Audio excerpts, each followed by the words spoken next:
នេះគឺជាតារាងបង្ហាញអំពីឈាមប្រភេទឈាមរបស់ពុកហើយនិងម្ដាយដែលផ្ដល់ទៅឲ្យកូនជាទូទៅនៅពេលដែលកូនកើតមកបាន24ម៉ោងទៅ48ម៉ោងដំបូងហ្នឹងគឺគ្រូពេទ្យគាត់អាចនឹងតេស្តកែងជើងឲ្យកូនដើម្បីរកមើលជំងឺពីកណ្ដាលមួយចំនួននៅក្នុងនោះដែរគឺយើងមើលតកតងទៅនឹងប្រភេទឈាមចឹងហើយមានប៉ាម្នាក់ហ្នឹងគាត់ឆាតមកសួរខ្ញុំដោយសារតែគាត់ហ្នឹងមានប្រភេទឈាម A ហើយប្រពន្ធគាត់ហ្នឹងប្រភេទឈាម B ប៉ុន្តែកូនគាត់ហ្នឹងមានប្រភេទឈាម O អញ្ចឹងមានន័យថាប្រភេទឈាមរបស់កូនគាត់ហ្នឹងគឺខុសគ្នាពីគាត់ហើយនិងប្រពន្ធរបស់គាត់ចឹងហើយគាត់សួរថាតើមានករណីអញ្ចឹងអត់ដូច្នេះយើងមើលលើតារាងនេះ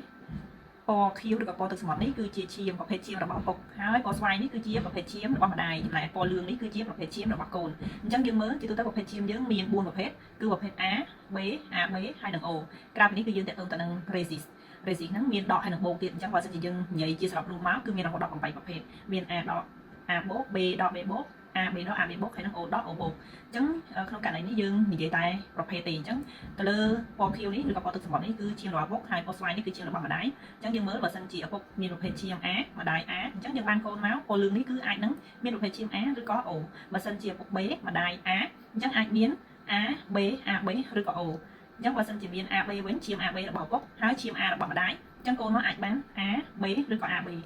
ចំណែកឈាម O របស់ពុកវិញបូកជាមួយនឹងឈាម A របស់ម្ដាយគឺបានឈាមប្រភេទ A ហើយនឹង O ដូច្នេះយើងអាចមើលតាមតារាងនេះបាន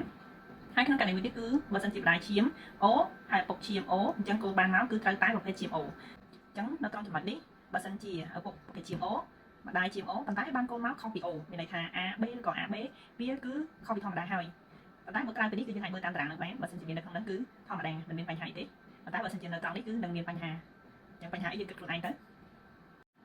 បន្ថែមលើចំណុចប្រភេទឈាមហ្នឹងគឺយើងនិយាយតទៅនឹងការផ្ដល់ឈាមតែម្ដងទៅដោយសារតែយើងនិយាយមុនហ្នឹងគឺប្រភេទឈាមយើងមាន4ក្រុមធំមាន A AB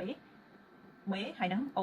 បើសិនជាយើងនិយាយតទៅនឹង resi ទៀតអញ្ចឹងក្រុមឈាមទាំងអស់គឺមាន8ក្រុមអញ្ចឹងការផ្ដល់ឈាមបើសិនជាអ្នកដែលផ្ដល់ហ្នឹងមានប្រភេទឈាម O ដកអញ្ចឹងគឺគាត់អាចផ្ដល់ឲ្យបានទាំង AB បូក AB ដក A បូក A ដក B បូក B ដក O បូក O ដកមានន័យថាឲ្យបានទាំងអស់ប្រភេទឈាម O ដកនេះ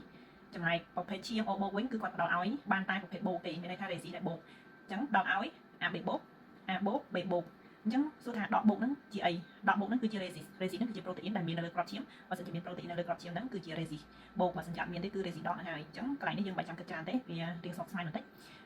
តែទៅនឹងប្រភេទឈាមផ្សេងទៀតគឺយើងអាចមើលបានតែទៅនឹងការផ្ដល់ឈាមឲ្យគឺយើងអាចផ្ដល់បានទៅតាមតារាងនេះអញ្ចឹង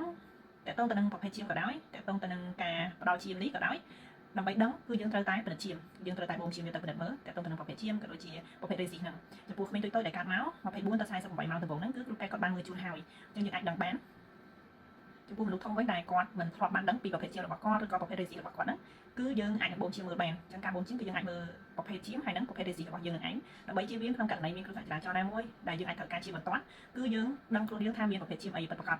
ជៀសវាងនឹងការដែលយើងដាក់ឈាមទៅមានបញ្ហាបើទោះបីជាបែបហ្នឹងក៏ដោយធម្មតាមុនពេលគ្រូពេទ្យបញ្ចូលឈាមឬក៏ដាក់ឈាមឲ្យយើងនៅតាមទីពេទ្យគឺគាត់នឹងមើលឡើងវិញហ្នឹងទោះបីជាយើងបានដឹងខ្លួនថាមានប្រភេទអីក៏ដោយក៏គាត់នៅតែមើលឡើងវិញដែរប៉ុន្តែបើយើងបានដឹងខ្លួនមុនគឺវាកាន់តែល្អដើម្បីយើងត្រៀមឬក៏សុំជំនួយឈាមពីសាច់ញាតិរបស់យើងហ្នឹងដើម្បីសង្គ្រោះជាពិសេសអ្នកដែលគាត់មានប្រភេទក្រុមឈាមហើយ resist ដកដូចជា O ដក B ដក A ដកឬក៏ AB ដកនេះគឺជាប្រភេទឈាមដែលកម្រហើយពិបាករកខ្លាំងនៅខាងអាស៊ីរបស់យើងអញ្ចឹងហើយបើសិនជាគាត់មានប្រភេទឈាមហ្នឹងប្រភេទដក resist ដកហ្នឹងគាត់គួរតែប្រុងប្រយ័ត្នបន្តិចទាក់ទងទៅនឹងគ្រោះថ្នាក់ផ្សេងៗដូចជាការធ្វើដំណើរតាមដងផ្លូវអីត្រូវតែប្រយ័ត្នប្រយែងពីព្រោះថានៅពេលដែលគាត់បាត់បង់ឈាមការដែលយើងស្វែងរកឈាមប្រភេទដកហ្នឹងគឺមានការលំបាកអញ្ចឹងអរគុណច្រើនសម្រាប់វីដេអូហ្នឹងគឺមានតែប៉ុណ្្នឹងទេជួបគ្នាក្នុងវីដេអូផ្សេងទៀត